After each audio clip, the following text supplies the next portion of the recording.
रामचंद्र भगवान की जय। देखो ब्रह्मचारी जी भी आगे सुन के आवाज सुन के जयकारी।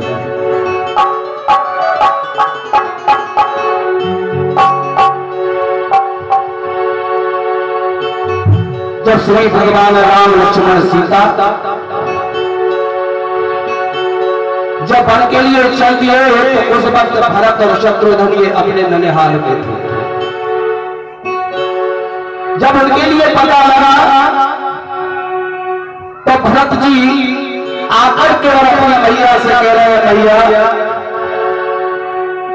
मेरे भैया श्री भगवान राम कहां है? तो के कोई ने सारा हाल बताया तो भरत जी कह रहे हैं, सुन भैया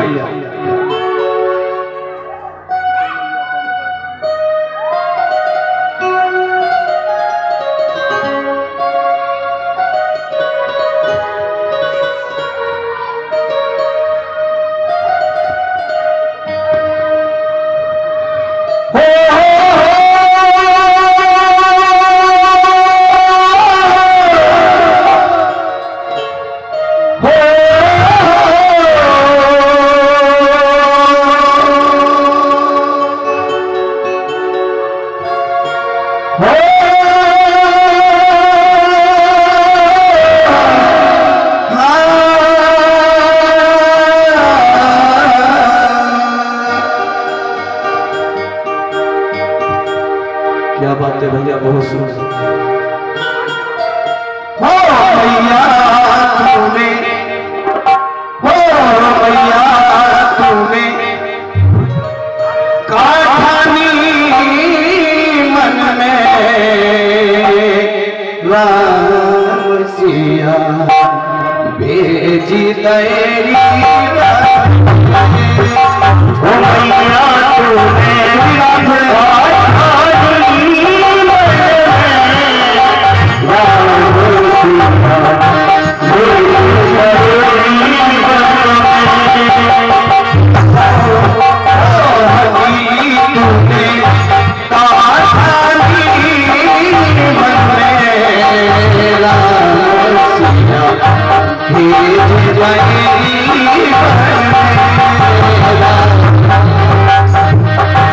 Yeah.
श्री राधे राधे। कल आज तक होगा। सभी से धर्मानुरागी भक्तजनों से मेरा सामूहिक निवेदन है, प्रार्थना है, गुजारिश है कि कल राजतिलक में अति आने की कृपा करें, क्योंकि सभी ये प्रार्थना है। राजतिलक का महात्म विशेष महात्म होता है, जो शुरू में रामायण का महात्म और बाद में राजतिलक का महात्म बहुत ही विशेष सभी शास्त्रों का लेख है, हमारे हिंदू धर्म शास्त्रों का सभी का लेख है। तो सभी से निवेदन है, प्रार्थना है, तो कल हम माइक के द्वारा आमंत्रित कर रहे हैं, जरूर आए और कुछ दाता आए हैं। देखिए, हम कथा में कभी भी सहयोग मांगने की बात नहीं करते हैं, मेला रामलीला में सहयोग मांगते हैं। कथा में सहयोग अपने आप आता है, केवल हम आमंत्रण करते हैं, भाव भरे आमंत्रण से आप सभी सादर निवेदन कर रहे हैं।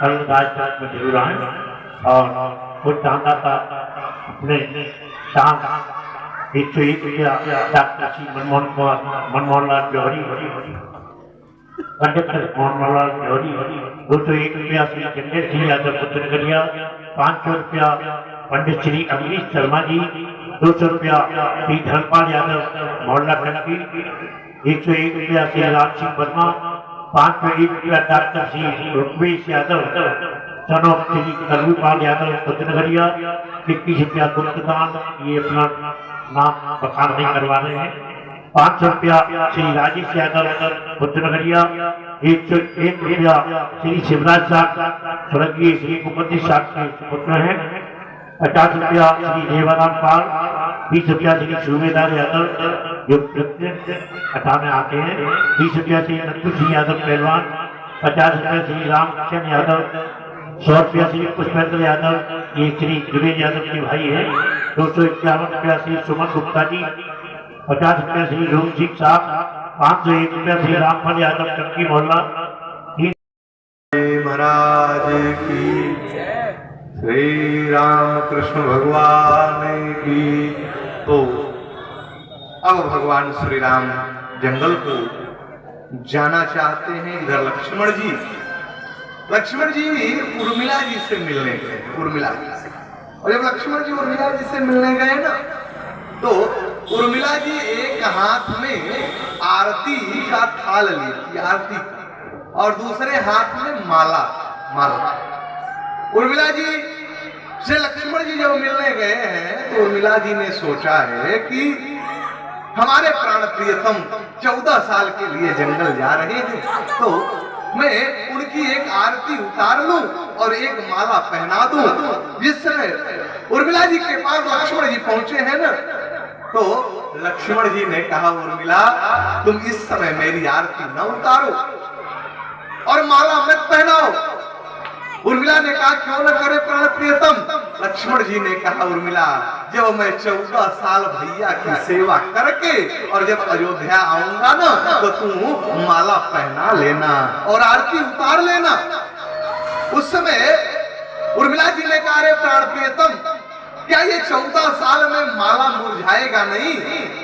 क्या ये 14 साल में आरती बुतेगी नहीं? लक्ष्मण जी ने कहा है कि उर्मिला यदि ये माला मुरझा जाए और आरती बुझ जाए तो समझ लेना लक्ष्मण धरती पर जिंदा नहीं है, लक्ष्मण जिंदा नहीं है, तुम समझ लेना। 14 साल तक तुम मेरा इंतजार करो, मैं भैया की सेवा करने के लिए जा रहा हूं। उस समय उर्मिला जी ने एक बाण दिया है लक्ष्मण जी, एक बाण, और जब बाण को देती है, लक्ष्मण जी ने कहा कि मेरे पास तो बहुत से बाण है, तुम क्यों ये बाण दे रही हो, किसका संहार करना है? उस समय उर्मिला जी ने कहा है कि प्राण प्रियतम, आप भैया की सेवा करने के लिए जा रहे हो और 14 साल में यदि हमारी याद आवे ना, तो इसी बाण से अपने आप को मार लेना, लेकिन 14 साल के पहले भैया को छोड़ करके अयोध्या में मत आना, मेरे पास आप मत आना। जब आना तो 14 साल अपने भैया की सेवा करके। उर्मिला जी ने कहा है।